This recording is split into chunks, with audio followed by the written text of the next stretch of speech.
Hello everyone, welcome back to nursing zone. आज की इस वीडियो में मैं आपके लिए लेकर आया हूँ यूनिट नंबर 12, जो कि है सोशल प्रॉब्लम्स। सोसाइटी में जो भी प्रॉब्लम्स होते हैं उसके बारे में मैं आपको बताने वाला हूँ। ये वीडियो स्पेशली बीएससी नर्सिंग और जीएनएम स्टूडेंट्स के लिए है। अगर आपके यूनिवर्सिटी एग्जाम्स आने वाले हैं, आपके पास टाइम कम है पढ़ने का, आपके लिए बहुत ज़्यादा इंपॉर्टेंट होने वाला है वीडियो। इस वीडियो में मैं शॉर्ट नोट्स के थ्रू आपको प्रॉपर नोट्स भी प्रोवाइड करा रहा हूँ और आपको समझाऊंगा भी क्या क्या चीज़ें इसमें इंपॉर्टेंट हैं यूनिट में। ठीक है, तो प्लीज़ वीडियो को एंड तक देखना। चलिए वीडियो को स्टार्ट करते हैं। सबसे पहले हम बात करेंगे सोशल डिसऑर्गेनाइजेशन क्या होता है। ठीक है, सोशल डिसऑर्गेनाइजेशन, सोशल आपको पता है रिलेटेड टू सोसाइटी। डिस मतलब कि गलत, मतलब क्या हो ना, बेकार, और ऑर्गेनाइजेशन तो यानी जो ऑर्गेनाइजेशन है वो ख़राब हो रहा है, जो लोग जुड़े हुए हैं वो ख़राब हो रहा है ना कहीं सोसाइटी में। डेफिनेशन की बात करते हैं तो social disorganisation ensures when harmonious relationship between the parts of culture is disturbed. देखो, सोशल डिसऑर्गेनाइजेशन का मतलब ये है कि जो रिलेशनशिप, हार्मोनियस मतलब कि हार्मोनियस लिखा है ना, इसका मतलब कि एक जो अच्छा रिलेशनशिप था लोगों के बीच में आपस में, कहीं ना कहीं जब वो डिस्टर्ब हो जाता है तो उसको हम सोशल डिसऑर्गेनाइजेशन कहते हैं। ये डेफिनेशन ओगबर्न ने दी है। ऑथर का नाम आपको ज़रूर लिखना है, हर वीडियो में मैं बोलता हूँ, इसमें भी बोल रहा हूँ। ऑथर ये है जिसने डेफिनेशन दी है। इमाइल डुर्कीम करके एक बंदा है, इसने डेफिनेशन दी है, state of disequilibrium and lack of social solidarity among members of society. कहने का मतलब डिसइक्विलिब्रियम मतलब कि बैलेंस बिगड़ जाना।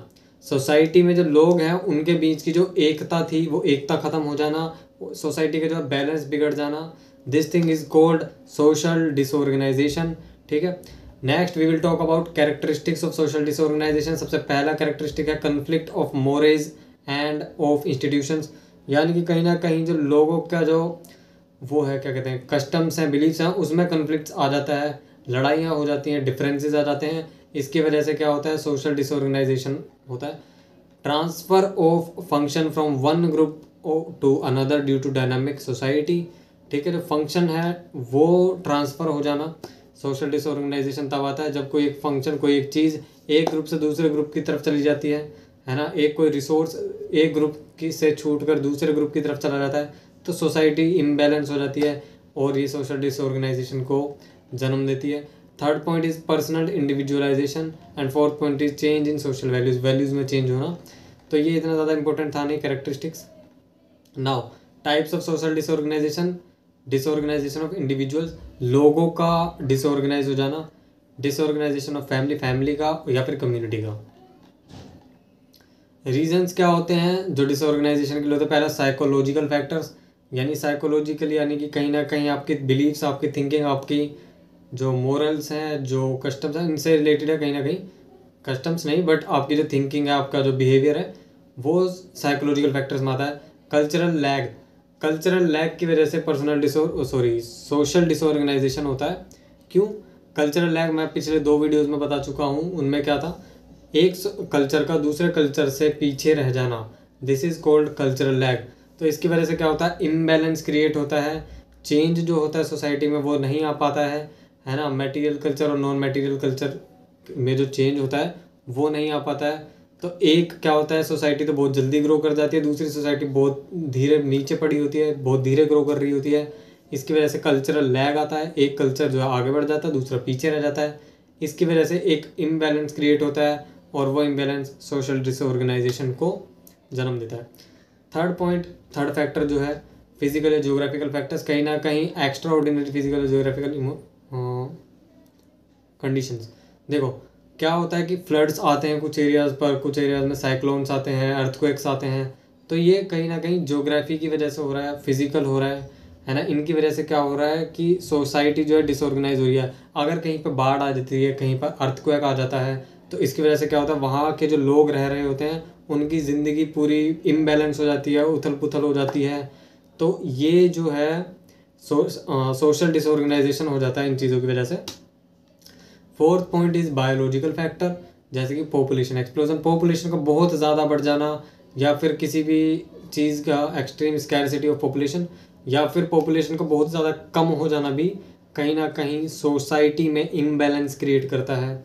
ठीक है, ecological factors in terms of region and neighbourhood, it's not that important. Social problems leading to social disorganization, है ना, फाइनेंशियल और इकोनॉमिक, ये सब चीज़ें हैं। तो ये सब आप पढ़ सकते हो। जो मेन पॉइंट्स थे वो ऊपर मैंने बता दिए। डिक्लाइन, हाँ एक चीज़ और, डिक्लाइन ऑफ सोशल कंट्रोल। अगर सोशल कंट्रोल नहीं होता है, अगर किसी सोसाइटी के लॉज जो हैं, कस्टम्स जो हैं, जो सिक्योरिटी है वो प्रॉपर नहीं है, तो क्या होगा, सोसाइटी में इम्बैलेंस हो जाएगा, लोगों के बीच में लड़ाइयाँ हैं, कन्फ्लिक्ट्स हैं, गोल्स में और तरीक़ों में, पॉलिटिकल सबसर्वियंस, पॉलिटिक्स कहीं ना कहीं सोशल कंट्रोल को बहुत अफेक्ट करती है। तो वो था सोशल डिसऑर्गेनाइजेशन। देखो दो चीज़ें हैं, एक है सोशल डिसऑर्गेनाइजेशन जो मैंने अभी आपको बताया, सोसाइटी में इम्बैलेंस क्रिएट होना, और एक होता है पर्सनल डिसऑर्गेनाइजेशन जो आगे मैं बताऊंगा। पर्सनल डिसऑर्गेनाइजेशन में क्या होता है, एक इंडिविजुअल, एक पर्सन जो है वो जो है चेंज हो गया बहुत ज़्यादा, उसकी जो लाइफस्टाइल है वो डिसऑर्गेनाइज हो गई है, तो वो हम आगे बताएंगे। सोशल प्रॉब्लम्स की बात करते हैं। What is social problem? Social problem according to Green, social problem is a set of conditions which are defined as morally wrong by majority of person in substance minority within a society। कहने का मतलब ये है कि social problem क्या है, वो conditions हैं, उन सब चीज़ों, वो सारी कंडीशंस जो क्या है मोरली सही नहीं है अकॉर्डिंग टू जो लोग वहाँ पर रह रहे हैं, है ना। अगर हम बात करें कि अगर किसी सोसाइटी में लोग लड़ाई झगड़े ज़्यादा नहीं करते हैं, तो वहाँ अगर कोई लड़ाई कर रहा है तो उस सोसाइटी के हिसाब से वो लड़ाई करना क्या है, इमोरल है, तो वो क्या हो गया, एक सोशल प्रॉब्लम हो गई उनकी सोसाइटी की। ठीक है, क्राइम की अगर हम बात करें, मर्डर्स की हम बात करें, तो ये सब क्या है, इमोरल चीज़ें हैं सोसाइटी में, और इनकी वजह से क्या होता है, सोशल प्रॉब्लम्स में आ जाती है। ये एक सोशल प्रॉब्लम है। ठीक है, एक और डेफिनेशन है according to Lundberg, social problem is an deviant behaviour in a disapproved direction of such a degree that it exceeds the tolerance limit of community। यानी कि क्या है, जो कम्युनिटी जो रह रही है, जो लोग वहाँ पर रह रहे हैं, उनका जो एक टॉलरेंस लेवल है कि यार इस लेवल तक जो है चीज़ें टॉलरेट होंगी, इस लेवल के बाद अगर कोई कुछ गलत काम करता है तो वो चीज़ गलत है, वो सोसाइटी के लिए एक प्रॉब्लम है। This thing is called social problem. Now types of social problem, अलग अलग टाइप्स होते हैं। इकोनॉमिक, देखो सोशल प्रॉब्लम से रिलेटेड क्वेश्चन आता ही आता है एग्जाम में, बहुत इंपॉर्टेंट टॉपिक है, बहुत ज़्यादा। सोशल प्रॉब्लम्स और पर्सनल डिसऑर्गेनाइजेशन इस यूनिट के बहुत इंपॉर्टेंट टॉपिक है। पर्सनल डिसऑर्गेनाइजेशन में आगे कवर करूँगा अभी। नाउ सोशल प्रॉब्लम्स में इकोनॉमिक और बायोलॉजिकल, साइकोलॉजिकल और कल्चरल। इकोनॉमिक में क्या है, गरीबी होना, जॉब का ना होना, डिपेंड होना किसी के ऊपर फाइनेंशियली, है ना, उधारी में जीना, बेसिकली उधारी में कह लो, या फिर अपने पेरेंट्स पे डिपेंड होना। बायोलॉजिकल में क्या आता है, डिजीज़, बीमारियाँ, डिसेबिलिटीज़। ठीक है, साइकोलॉजिकल में क्या आता है, न्यूरोसिस, साइकोसिस, सुसाइड जैसी चीज़ें आती हैं, साइकोलॉजिकल जो सोशल प्रॉब्लम है। कल्चरल जो सोशल प्रॉब्लम है उसमें आता है डाइवोर्स हो जाना, क्राइम बढ़ जाना, जुवेनाइल डेलिक्वेंसी, वो मैं आगे बताऊँगा। Now what is poverty? Poverty क्या होता है, गरीबी क्या होता है, अकॉर्डिंग टू गोडार्ड जेजी, जो भी ये ऑथर का नाम है, इन्होंने बोला the insufficient supply of those things which are requested for individual to maintain himself. देखो, एक इंसान को अपना सर्वाइवल के लिए, एक अच्छी ज़िंदगी जीने के लिए, अपनी हेल्थ का ध्यान रखते हुए जिन चीज़ों की ज़रूरत होती है, अगर वो चीज़ उसके पास अवेलेबल नहीं है, इस कंडीशन को हम पॉवर्टी कहेंगे, गरीबी कहेंगे। ठीक है, लेट्स सपोज टेक एग्जांपल कि एक पर्सन है, उसके पास अपने खाने तक के पैसे नहीं है, उसके पास रहने के लिए घर नहीं है, उन्हें रोज़ का वो एक टाइम का खाना भी ढंग में नहीं खा पा रहा है, कभी खाता है कभी नहीं खा पाता है, तो इनसफिशिएंट है उसके पास वो चीज़, जिसकी वजह से वो सर्वाइवल उसका जो है बहुत ज़्यादा हार्ड बनता जा रहा है, और इस चीज़ को हम, इस कंडीशन को हम पॉवर्टी कहेंगे। ठीक है, अब पॉवर्टी भी अलग अलग तरीके की होती है, इकोनॉमिक, बॉडीली, मेंटली, हम डिस्कस नहीं करेंगे डिटेल में, पॉवर्टी में इतना ही पूछेगा, ज़्यादा पूछेगा भी नहीं। Next is illiteracy is also a problem of society. Illiteracy यानी कि पढ़े लिखे ना होना, this is called illiteracy in Hindi. Inability to read and write, है ना, ना लिख पाना, ना सुन पाना, ना लिख पाना और ना ही लिखा हुआ समझ पाना, रीड ना कर पाना या राइट ना कर पाना, दिस इज कॉल्ड इलिटरेसी। ठीक है, देखो दो तरह के लोग होते हैं, इलिटरेट दो होते हैं, एक होता है प्योरली इलिटरेट, जिन्हें ना तो पढ़ा जाता है लिखा हुआ और ना उन्हें लिखना आता है।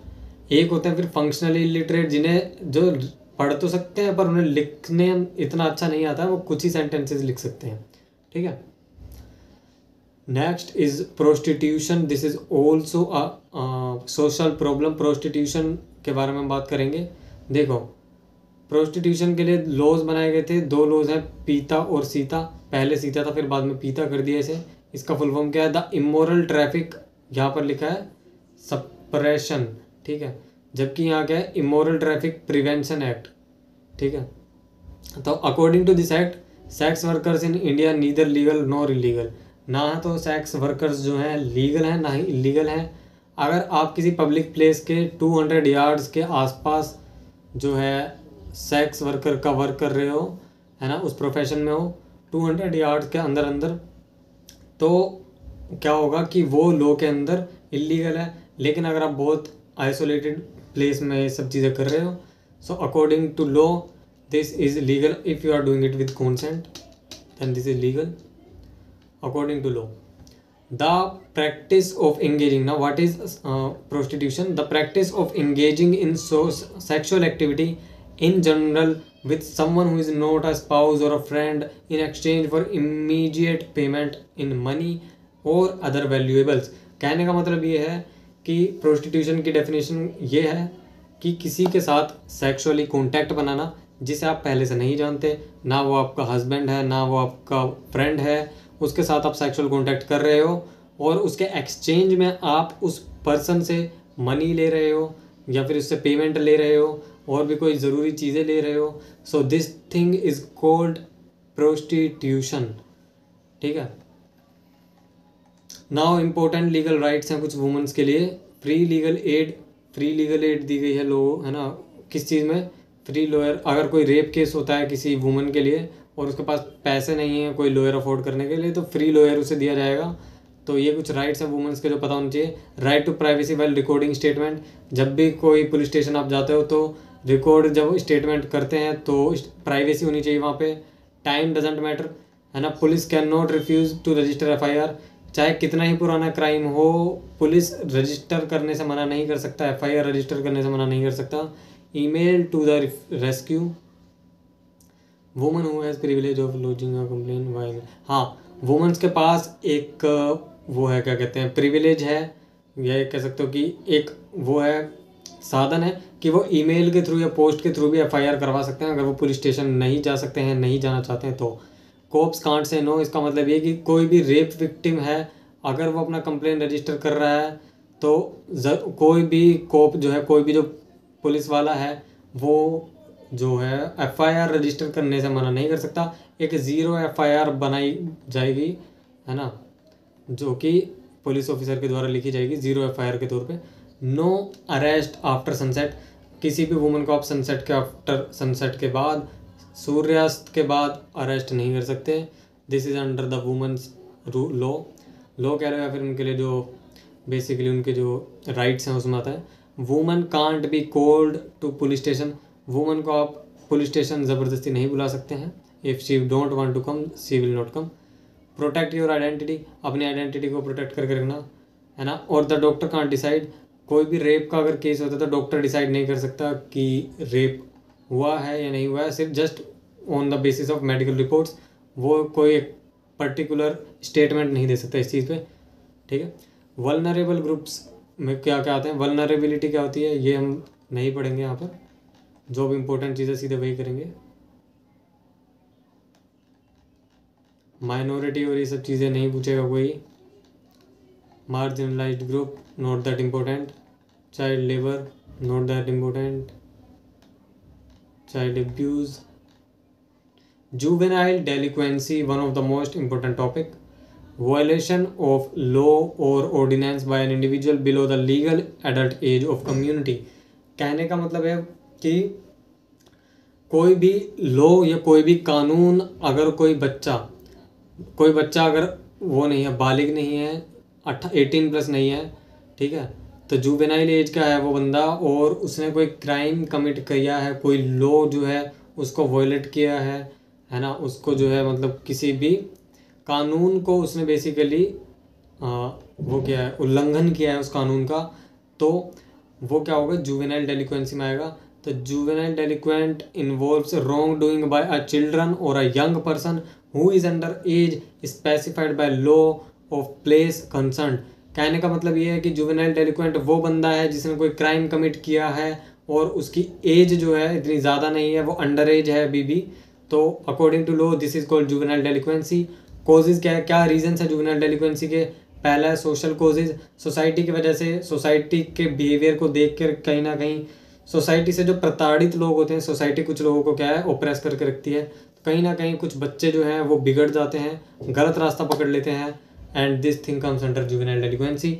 फिजिकल एबनॉर्मेलिटीज़ की वजह से, डिफेक्ट होने की वजह से स्कूल में, इन्फ्लुएंस ऑफ सिनेमाज, मूवीज़ देखकर कुछ बच्चे जो हैं बहुत ज़्यादा उत्साहित हो जाते हैं और गलत रास्ते पर चले जाते हैं। सोशल डिसऑर्गेनाइजेशन, वो मैंने आपको बता ही दिया। Control on juvenile delinquency, probation, reformatory institution, ये इतना नहीं पूछेगा। Now what is the definition of crime? An act forbidden by law of land and for which penalty is prescribed. What is crime? Crime क्या होता है? कोई भी एक ऐसा काम जो कि कानून के अगेंस्ट हो और उसके लिए कोई एक वो पेनल्टी हो, यानी कि कोई एक सज़ा हो decided, this thing is called crime. Causes में आप देख सकते हो, इतना कुछ ज़्यादा हार्ड नहीं है, पढ़ सकते हो आप ये। फिजिकल फैक्टर्स, बायोलॉजिकल फैक्टर्स, आप वीडियो को पॉज करके यार नोट्स भी नोट डाउन कर सकते हो, बहुत ज़्यादा हेल्पफुल है ये चीज़। क्राइम और जुवेनाइल डेलिक्वेंसी में डिफरेंस देखो। क्राइम क्या होता है? एज अबाउट 20 ईयर्स, है ना, क्या होगा 20 या 20 साल से ज़्यादा के लोग क्राइम में आएंगे। जुवेनाइल डेलिक्वेंसी में क्या होता है? टीनेजर्स आते हैं बेसिकली, एज बिलो 20 ईयर्स, है ना, तो टीनेजर्स जो हो गए वो आपके जुवेनाइल डेलिक्वेंसी में है। क्राइम क्या होता है? एंटी सोशल एक्टिविटी है, intention to gain something. Crime का क्या मोटिव होता है क्राइम करने का? क्राइम में अगर आप बात करो रॉबरी की, मर्डर की, तो एक पर्टिकुलर इंटेंशन होता है कि यार मेरे को ये चीज़ करनी है, इससे मुझे ये मिलेगा, मैं चोरी कर लेता हूँ, मुझे पैसे मिलेंगे। तो क्राइम का क्या है? एक इंटेंशन है उस एक्टिविटी का, ठीक है। जबकि जुवेनाइल डेलिक्वेंसी की अगर हम बात करें तो persistent law breakers with truant behaviour, ठीक है। तो जो लोग होते हैं जो जुवेनाइल डेलिक्वेंसी कहते हैं, यानी कि जो बच्चे होते हैं, अगर वो गलत रास्ते पर निकल जाते हैं और वो क्राइम को कमिट कर रहे हैं कहीं ना कहीं, तो वो क्या है कि वो लॉ को ब्रेक करते हैं, बट ऐसा कुछ इंटेंशन ज़्यादातर नहीं देखा गया है। Pre planned and well organize, crime का होता है पहले से प्लान्ड होता है और ऑर्गेनाइज होता है। जबकि एक्ट विल नॉट, जुवेनाइल डेलिक्वेंसी में क्या है? Act will not benefit them, उस बच्चे को वो एक्ट हेल्प नहीं करेगा जो उसने गलती की है ना। समटाइम्स बच्चे को पता तक नहीं होता कि उसने क्या क्राइम कर दिया है, ठीक है, तो ये चीज़ प्लान्ड नहीं होती है। Now we will talk about substance abuse. What is substance abuse? Self administration of a drug for non medical reasons, बिना किसी मेडिकल रीजन के इलीगली किसी भी ड्रग को अपने बॉडी में इंजेक्ट कर लेना, उसका कंज्यूम कर लेना उसे, तो वो कहा जाएगा substance abuse. Now welfare program for substance abuse, कुछ वेलफेयर प्रोग्राम्स थे, ये आप देख सकते हैं, it is not that important, ठीक है। Nursing management of drug abuse, है ना, स्मॉल फ्रिक्वेंट फीडिंग्स देनी है, अगर कोई ड्रग अब्यूज़ करता है उसे अलाउ नहीं करना कि उसे अकेले नहीं छोड़ना है। रिड्यूस करो एनवायरमेंटल स्टिमुलाई, कि उसका जो है क्या कहते हैं, उसको जो है वापस से उसके ड्रग को लेने का वो फील ना हो, है ना, उसका ध्यान थोड़ा भटका के रखा जाए ड्रग से। फ्लूइड और इलेक्ट्रोलाइट बैलेंस उसका देखा जाए, मेंटेन करा जाए as a nurse. Provide psychological support, psychological support तो हर किसी को देना है यार। रोल ऑफ नर्स में अगर आप साइकोलॉजिकल सपोर्ट नहीं लिख रहे हो तो फिर क्या ही लिख रहे हो, कुछ नहीं आता ना, साइकोलॉजिकल सपोर्ट तो लिख के ही आना है। पेशेंट को साइकोलॉजिकल सपोर्ट की बहुत ज़्यादा ज़रूरत होती है, ठीक है।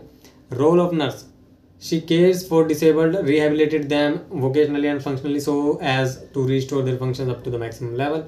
जो डिसेबल्ड लोग हैं जिनको रिहेबिलिटेशन की ज़रूरत है उनको हेल्प करना रोल ऑफ नर्स का रोल है, ठीक है।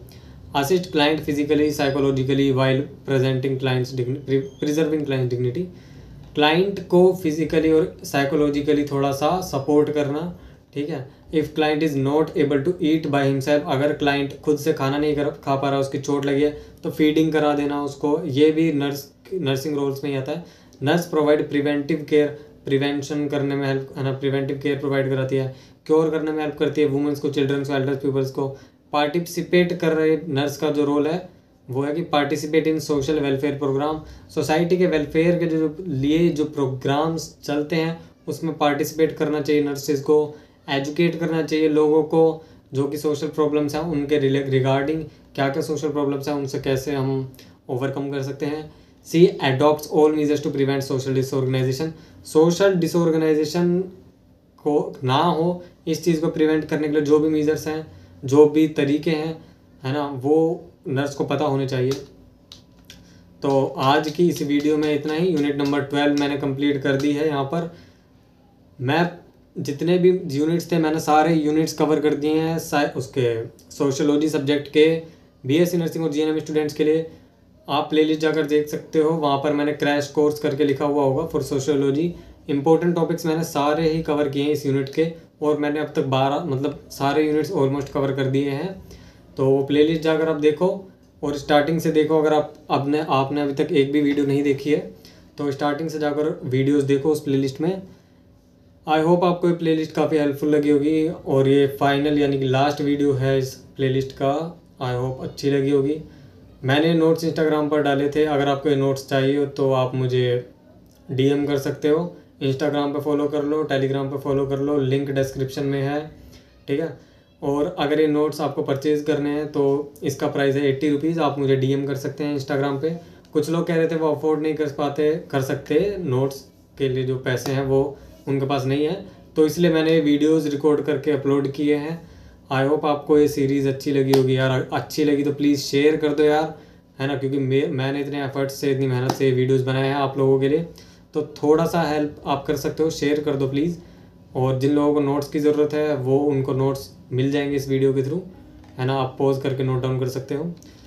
तो इस वीडियो में इतना ही, इस सीरीज़ में इतना ही। ये सीरीज़ यहाँ पर ख़त्म होती है सोशियोलॉजी की, और इसके बाद मैं और ऐसे ही सीरीज़ लाता रहूँगा। चैनल को सब्सक्राइब कर लो, बेल आइकन दबा लो, और मिलते हैं अगले वीडियो में। Thank you so much.